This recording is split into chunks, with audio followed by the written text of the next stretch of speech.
So, hey everyone, welcome to Mechanical Engineers Podcast. Guys, this is episode 3 of this podcast, and I'm your host Prasant Kumar for this Mechanical Engineering Podcast. And today I had invited a very special person, a mechanical engineer, a successful mechanical engineer having lots of experience in industry, especially in aerospace.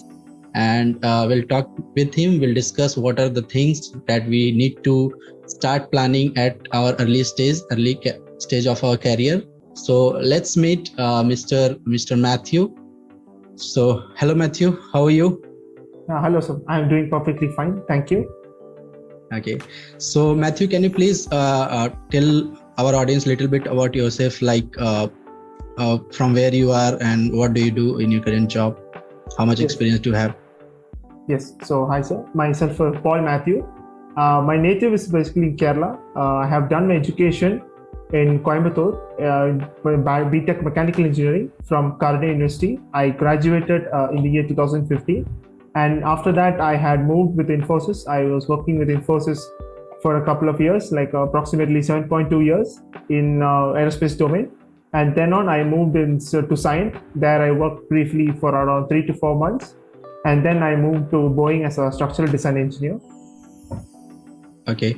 That's really long experience you had. You are carrying so much experience with you, with some really good companies. Yes.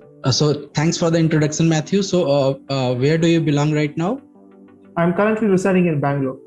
Bangalore. Okay. And the current company is Boeing, right? Yes, Boeing. Yes. So you are working there as a mechanical system design and analysis engineer, right?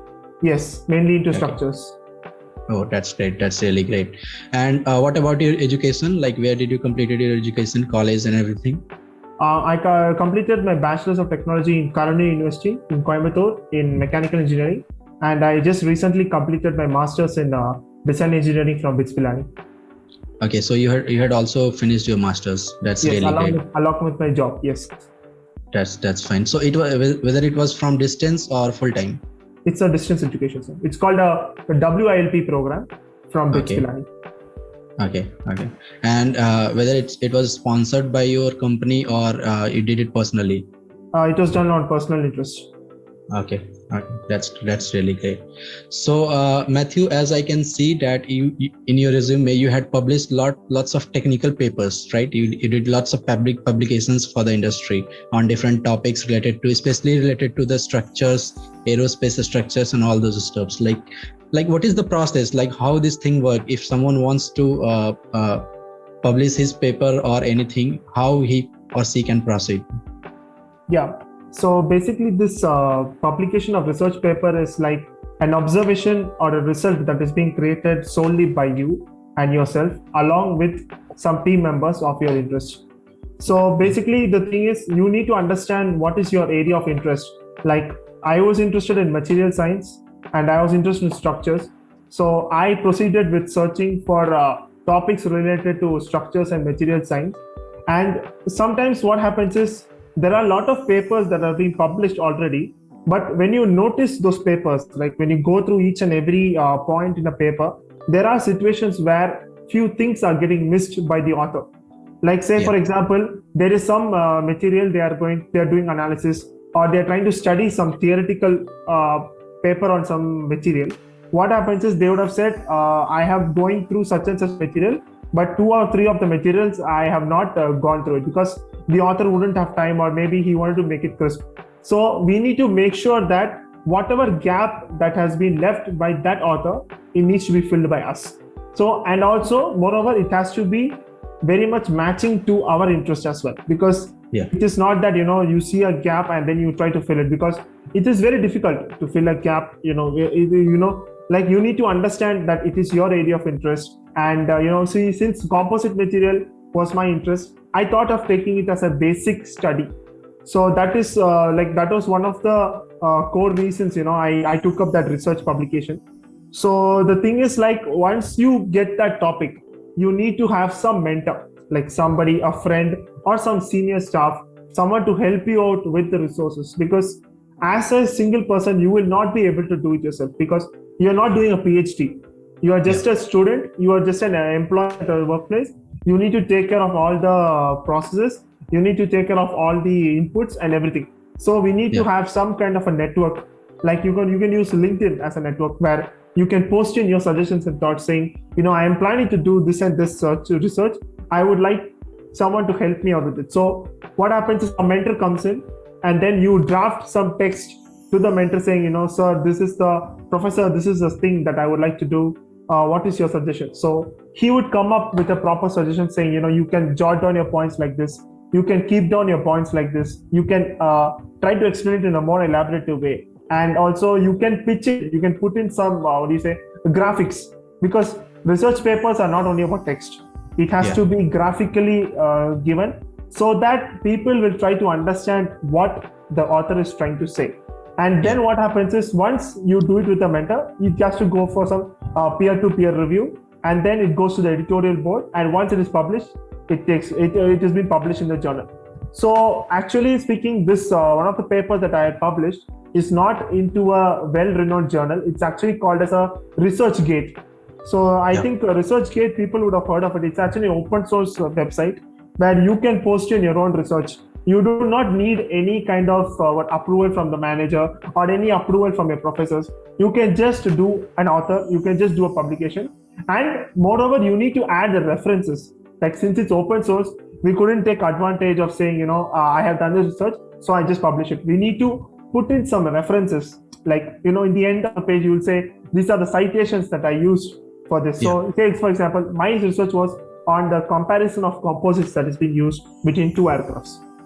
So I wanted to show the people that this is a composite is being used in this new aircraft and the old composite is not used, because it is just a broad perspective. It is not an in-depth research that I had done, because it was just an initial phase. So ResearchGate was one place where I actually prefer all the students or any engineer or any professional to start their research publication, so that it will be easy for them to understand how things flow. Like once you publish a paper, people are trying to understand, okay, this author, this so-and-so person is very interested in this area.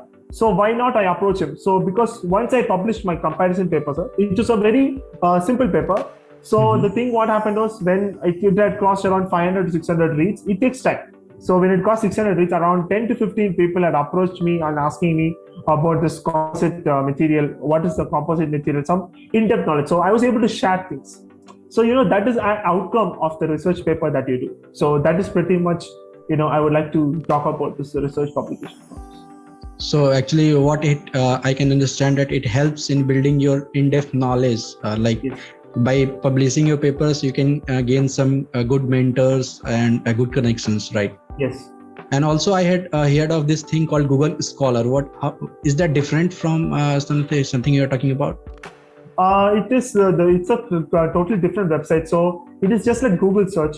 So if you have a Google Scholar, you can create your own profile. And what happens is Google has its own scholar page. Like it maintains a database of research scientists or professors or research students.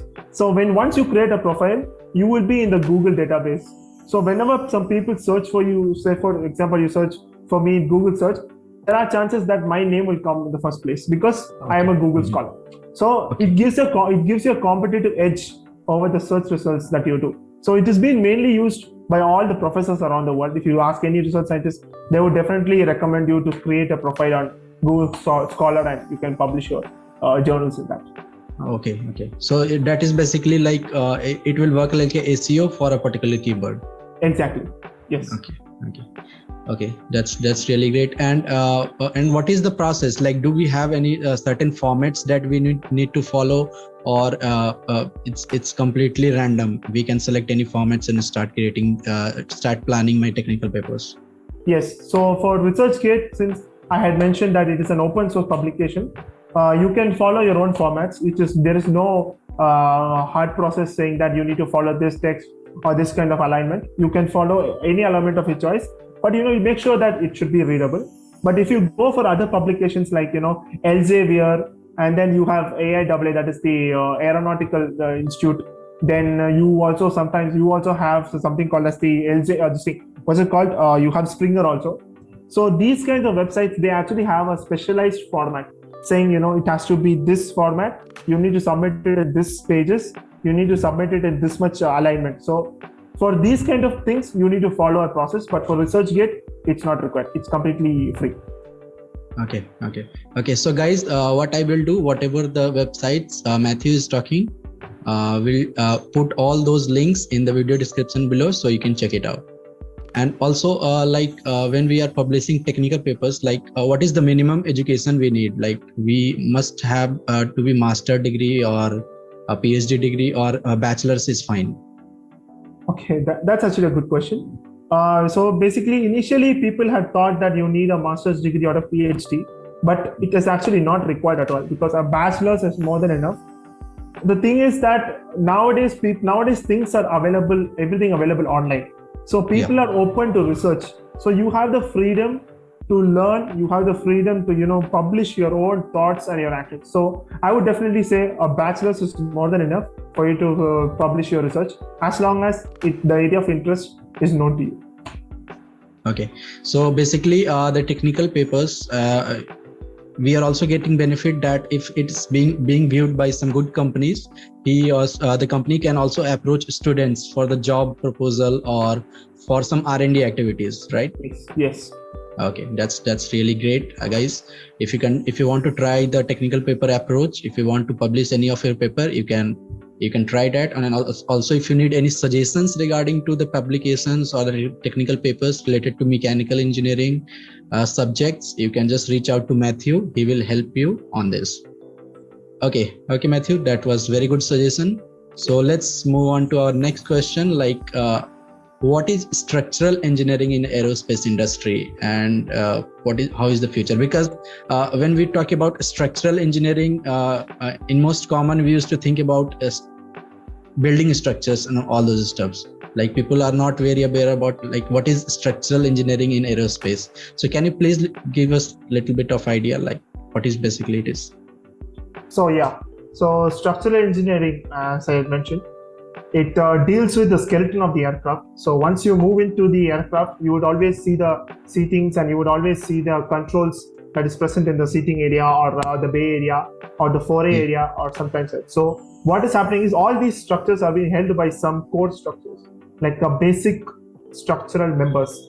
So we have that dealing with that is called as a structural engineering, where you try to understand the components that is holding all these elements inside the aircraft. So it is used for better durability, and is also very useful to make the aircraft strong. So the structural engineers, generally what they do is, we generally do the design and the development as well as the testing part. So there are two areas that is involved in structural engineering, where one is you do the CAD work, that is you design the component, and the next thing is you analyze the component. So both the things cannot be taken care of by one single engineer. There are a set of teams that is involved. So if I am taking care of the CAD, there's another counter person who's taking care of the analysis, saying, the design or the approvals will go forward, and whatever design that has been executed by you, engineered by you, is good to go, and it can be installed on the aircraft. So basically, it is just design and development of the aircraft skeleton for better strength of the aircraft structures. Yeah. Okay. And also, I had heard a new term called generative design these days that is being used in the aircraft structural engineering. So are you aware of that? Yes. So generative design is a new term. So basically, since I use CATIA V5 software in my work, so we generally do surface designing. So basically, this generative surface designing is a very smooth tool process. There are situations where you have blurry edges, or sometimes you'll get sharp edges in the CAD. So what happens in generative shape designs, you generate shapes based on curves and the profiles. Whatever profile that I am creating, if I am creating 4 to 5 curves or some kind of a straight line, what happens is the generative shape design takes up those curves and they create a smooth curve. So what happens is, when we try to create some block in a CAD model and we use a split or some trim operation, we create a smooth surface, and which is very useful in terms of manufacturing as well. So you send the CAD model to the CAM software, and then you do the manufacturing. So that is how the generative shape design is actually very useful in the field of design and manufacturing for smooth surface process. So basically, we can say that generative Yeah. design is leveraging the use of AI, we can say, and optimizing our design Yes. based on the inputs that it is collecting from the database, right? Yes. Okay. Yes. Yeah. And how is the future of a structural engineering in aerospace? Like, if someone wants to enter at this stage, any fresher or newcomers, like how will be the future in the coming 5 years or 10 years? So the future is kind of good because the structural engineering is very important, especially in the field of aerospace industry, because now there are few models that have only there are only few models that have come up in the aircraft industry, like around 10 to 12 models, but we need to create more models and more durable structures. So it has to be enhanced, and you need to keep increasing your skill set. You need to keep increasing your knowledge towards the field of structural engineering, and it's not an easy task, because you need to create more efficient models. Because now if you see, there are models which are very heavy. Few of the aircraft models are heavy, and few of the aircrafts, very few, are using composite materials. So we need to come up with solutions where we create lightweight and very strong aircraft structures. So structural engineering as such, I would say, has got a very bright future even for the next 15 to 20 years, I would definitely say. Okay. Yeah, that's great. That's great that if someone wants to enter at this stage of time, he or she will has to continue developing his skills. He has to work on his skills. Otherwise, he will not be able to be a part of the future. Yes. Okay, so let's move on to our next question. That is, what are the core major skills needed to be developed if any fresher or wants to enter into the industry, and also how long it will take him to stabilize his career, like when he will be getting a very stable career, like there is no ups and downs like that. Okay, so this I would definitely say you need to work on your CAD skill. That is first and foremost very important in the field of mechanical engineering, because you need to visualize the components, and you need to try to visualize it in your mind, saying this is a component that we need to use it. It's not only for aerospace, it's not for all the areas. Wherever, if you see a practical problem going outside, or something related to any kind of pump or any motor, any component that is related to mechanical, we need to have the knowledge of CAD, where you will be able to visualize the component, you will be able to make that component in the software, and you will also be able to analyze. So CAE also comes into a picture. So a combination skill set of CAD and CAE is a very good, very important skill set. And I would also definitely recommend the usage of a GDNT concept, so the geometrical dimensioning tolerancing. So that concept is very important in the field for mechanical engineers, especially when we are working in a manufacturing industry. Not just manufacturing, even in a fabrication industries also. Like, so suppose you take Boeing. So what happens is, we do not do manufacturing in the core. So what we do is, we take the parts from the supplier and we assemble those things in the large area. So when you are assembling these components, we need to know tolerancing skill set. Then only we will be able to assemble components under a particular assembly. So GD&T concept is also very important. And you need to understand the symbols, you need to understand why things are going, what is the reason for this kind of a tolerancing annotation. And the next skill set I would definitely recommend is value engineering. So value engineering is dealing with manufacturing process. Like, you have manufacturing which is very costly, and you need to recommend manufacturing processes which are very expensive, very cheaper. Like, for example, you take a simple case of an extrusion or some kind of a forging process. Instead of forging or extrusion, you can recommend a sheet metal process, because it is cheap as well as it is durable. So that actually, all this CAD, CAE and value engineering, all 3 points play a very important role. And it also helps if you need to know these 3 components in basic level also. Basic level is a very good thing. But if you are interested, you can either go for all these 3, either one of them. Do not go for all the 3 components together, because it will be very confusing. So you can take one component and you can try and improve your skill set by joining any course, or you can do a master degree. I recommend a master's degree actually after your BTech, because in masters you will get to know what are the core areas that you need to work on. Because with a bachelor's degree, you wouldn't understand a lot of things, but in a master's you go in depth. Yeah, because in masters we get to decide that which domain I want to pursue my career forward. Okay. Exactly. Yes.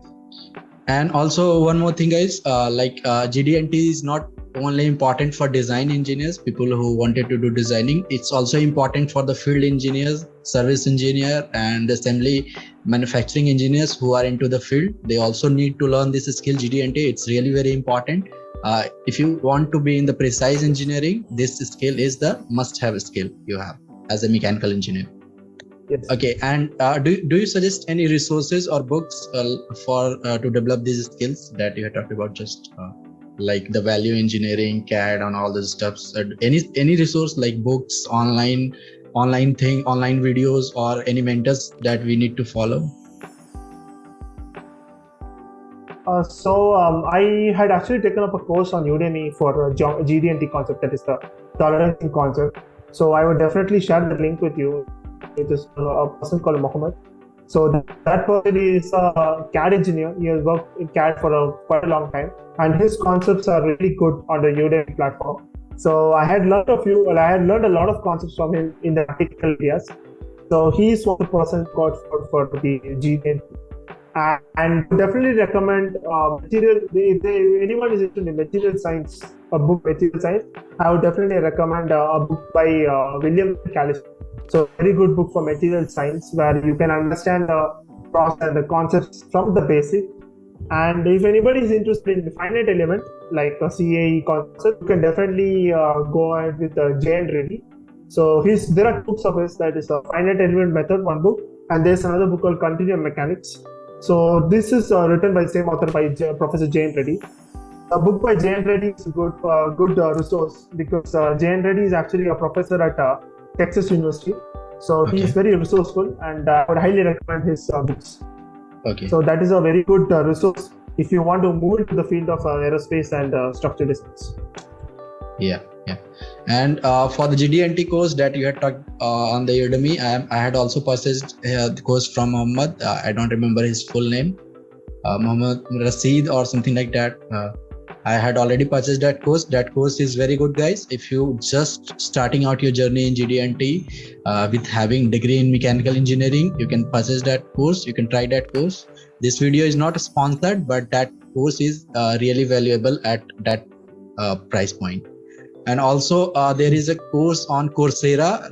If you want to start your career in simulation related to ANSYS or any software, there is a very good course on ANSYS by professor. I don't remember the professor, but he is from some university. I also don't remember. So I will share those links in the video description below. You can just check that out. I will also share all the book links and the book descriptions, names, authors that Mathew had just talked about in the description. You can check that out. Those resources will help you a lot in getting started in the field of aerospace structures.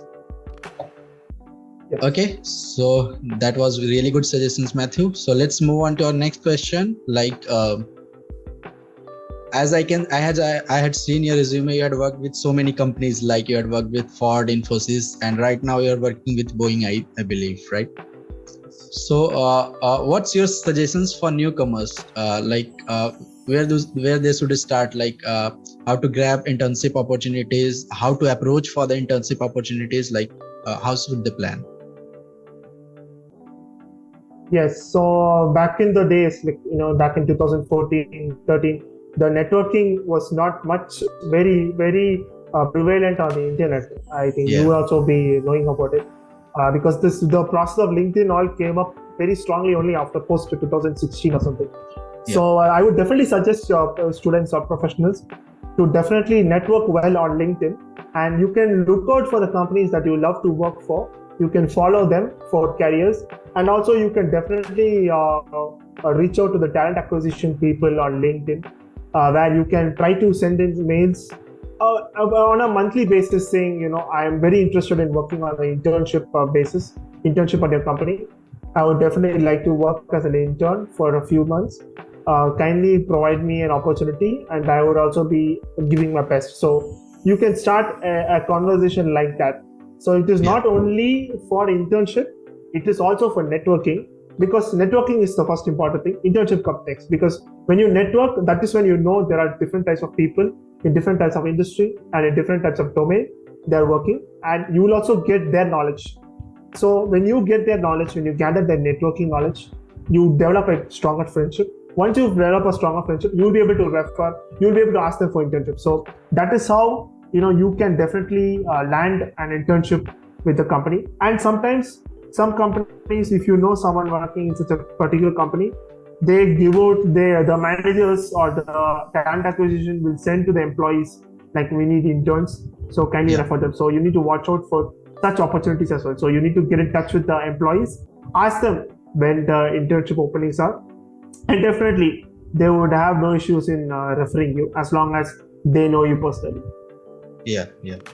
Yeah, so that is only possible by networking, because if you have the broad network, then you will able to get all those leads and all those stuffs. And also guys, whenever you are writing or reaching anyone on LinkedIn or any social media platforms or any platforms, just try to write at least introduction. It's not a good habit to just say hi or something like that.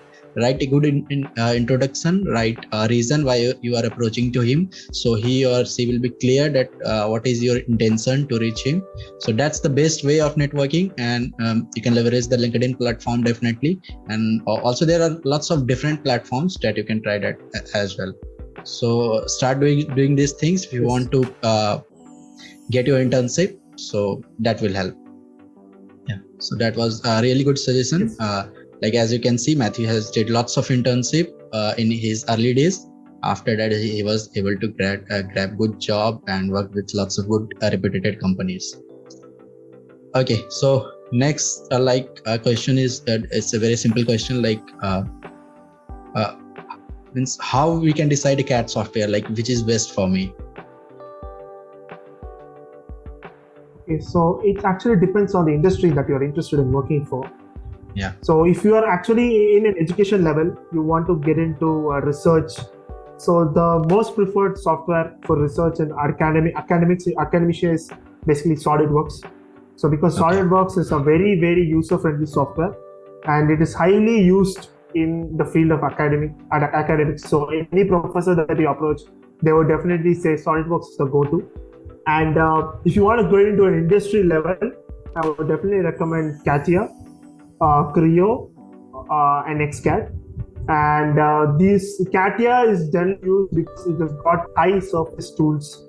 So it's got a plethora of surface tools where you will be able to design extremely excellent aerodynamic shapes. So because if you see Ferrari or Lamborghini or even Boeing, Airbus, and Lockheed Martin, all these top companies, they always prefer CATIA because the surface design features are completely very excellent. And although the interface looks very not intuitive, the interface and the way it works are the way you want things to happen. CATIA is a very go-to. And Creo is mainly used in two-wheeler industries, and it's also used basically in gear designs and mainly manufacturing machines. And I would also like to add NXCAD. NXCAD is also used for the aerospace industry, but not in a very highly extensive manner. But it is used to a certain extent, like for tooling designs or tooling die design, we use NXCAD. And also the Inventor is also another good tool, Autodesk Inventor, where I would definitely suggest you to learn Inventor for a basic knowledge of CAD. So SolidWorks and Inventor, both of them are it looks similar in interface, and you can definitely use it. It is a very user friendly. These two tools are very user friendly, and in the end, the choice of CAD software totally depends on the area of industry that you are completely working for. And also, I would definitely suggest, if you want to learn a CAD software right now, you can definitely check out Creo and NXCAD, because these two are the only softwares that provide you free licenses for students. So other software gives you. Other softwares, if you use student also, you need to pay like $60 to $100, which is a quite expensive thing. So I would definitely suggest Creo and NXCAD. You can definitely get the student version. I can definitely share the links also. So it will be useful for the students and any professional that if they're interested in learning this. Okay. I will give the links in the video description, guys. From there, you can download the student version of the NX. So there are multiple software in the industry, as Mathew said. Don't get confused. Start with simple softwares like SolidWorks or Inventor. And once you are comfortable with the terms and the tools, you can easily migrate it to any of the softwares, high performing softwares that is being used on the industrial level. So that's a very simple process. So thank you, Mathew.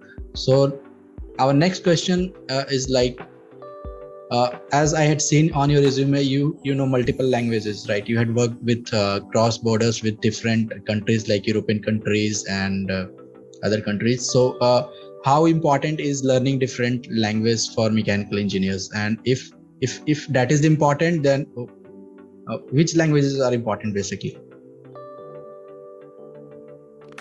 Okay, so I had during my college days, I had interned at a country called Brazil. So I was sent from my college to do my final year thesis. That was in Brazil. It was in a place called Single Island, Ilha Solteira. Like it is like approximately 50 kilometers from Sao Paulo. So that is a very remote place, and the university is quite a very well-known university. It's called UNESP, University of Sao Paulo. So there, the people do not speak English much. Very few people. So I had to learn Portuguese. So Portuguese is a good language for you to learn if you're interested in interning at South America. And I wouldn't say that learning an international language is a tough thing. It is a very interesting thing if you are very interested, if you like learning languages. So the most preferred, as you know, maybe you would know, the most preferred foreign language is definitely German, because many of the mechanical engineers try to migrate to Germany. So German language is a very good starting point if you want to learn any foreign language. And then after German you can learn Portuguese, and then you can learn Spanish, and you can also add Japanese as well, because many of the mechanical industries that if you see in LinkedIn, they post things saying that German language is mandatory, German language is good, or Japanese language is efficient. So German and Japanese, these two languages seem to be a very good learning for all the students and also professionals. So it is not limited to students alone, it is limited to professionals as well, because it's good when you learn these languages, because you will be have to deal with foreign counterparts. It's not only about going to Germany. If you're working in any US industry or German based industry in India also, you might have to speak to the executives. So sometimes they will not know English. So when you learn German or Japanese or any foreign language, it is a very good plus point for you as well as for the company, because they will help you to take you to places, and you will be able to converse with the executives with ease. Yeah. So basically, if we have knowledge of multiple languages, we'll get the more opportunity to explore the technology of other countries, because it will be easy for us to communicate across our work colleagues. Okay, so that was a really good suggestion. Like guys, if you want to start, then you can start learning Germany right now. There are lots of online free resources available. You can search for the YouTube channels that are teaching German. So it's really easy these days if you have access to internet. So don't waste your time. If you are in college, final year of college or second or third year of college, you can start early. That way we'll be able to develop a level of skill in the language. Okay, that was really good suggestion. So our next question is like, it's a simple question. It's common for all the engineers who are coming on to my podcast. Like, how is your experience with mechanical engineering? Whether you are enjoying it or not? Yes, so mechanical engineering as such is a very basic engineering discipline, where everything started with mechanical engineering. So my experience with mechanical engineering is a good thing. It's very amazing during my college days.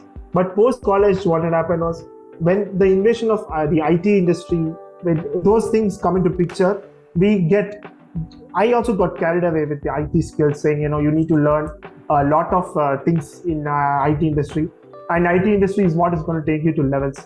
But that is not the thing, because your interest is what is very important to you. So because I followed my instincts and my interest in mechanical, that is the reason the career path and my journey is going in a good and a proper growth. So my transition from Infosys to Sign to Boeing.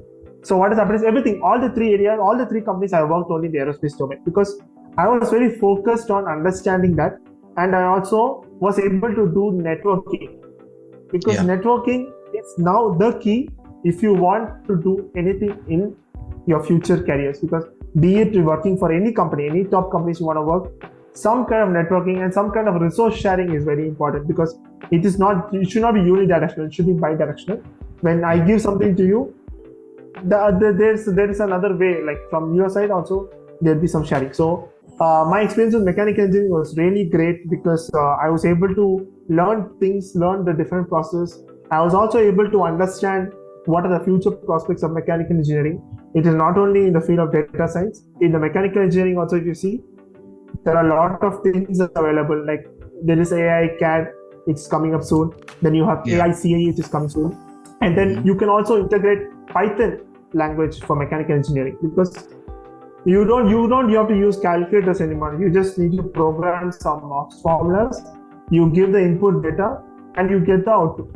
So it is not that computer programming is only for IT engineers, it's also for mechanical engineers, because it's very, very important. You can also use Fortran. Fortran is also a very old programming language. That is that is the first computer program, I think, that was coming. So that is very useful in the area of CFD. So many of the people around the world are using Python and Fortran, and they are trying to enhance their skill set to make sure that they are industry ready and also academic ready. Because even in academics, if you see, people are asking for questions like, programming. Because even this, you have this software called MATLAB, right? MATLAB is also very highly preferred academics, because you need high computing systems where whenever I will not be able to solve a differential equation on hand, but if I put it in MATLAB, I'll get output.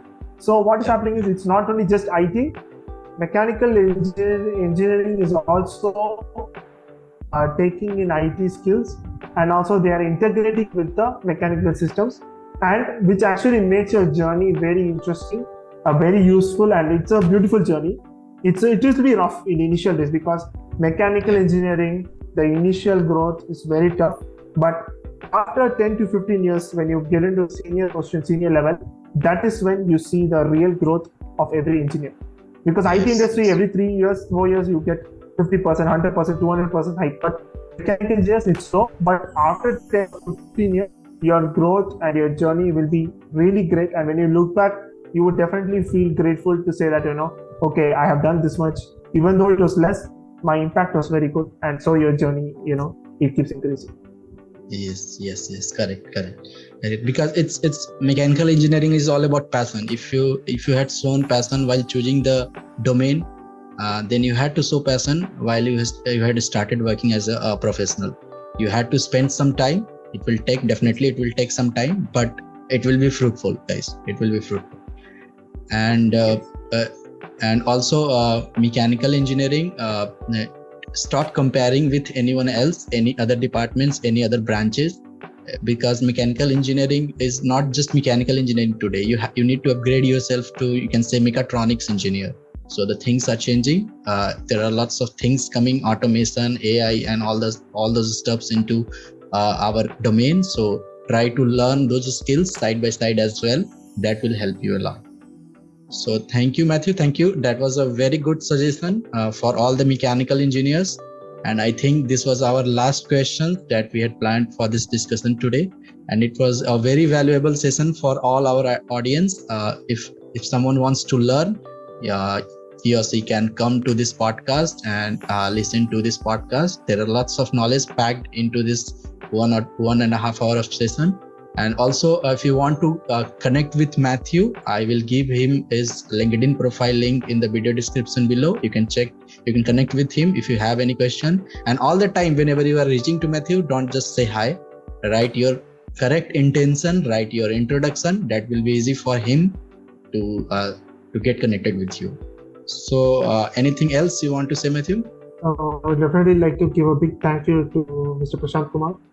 It is really a great opportunity, because the podcast that you have started is really a great thing, great work, a great job in initiating this process, and it helps people also to understand how things are going, and also your each and everything that you do is really great. And I also follow your YouTube channel, 3DS.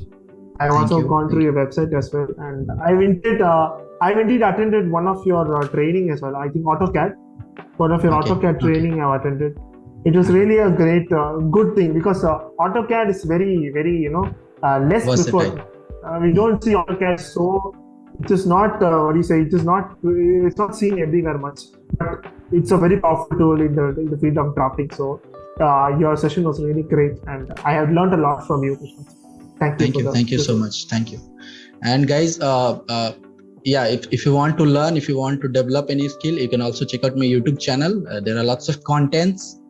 It's not very frequent because I do have a very hard time to finding time to creating contents like this, like technical contents. So, but still, if you want to check it out, you can check that out in my YouTube videos. And thank you, Matthews. That was a really great session. Thanks for coming. Thanks for joining us. Thanks for sharing your knowledge. I think all those people who just wanted to start their career in mechanical engineering, they will not get confused after watching this session. They have a very clear path map ready for them. So thank you so much again.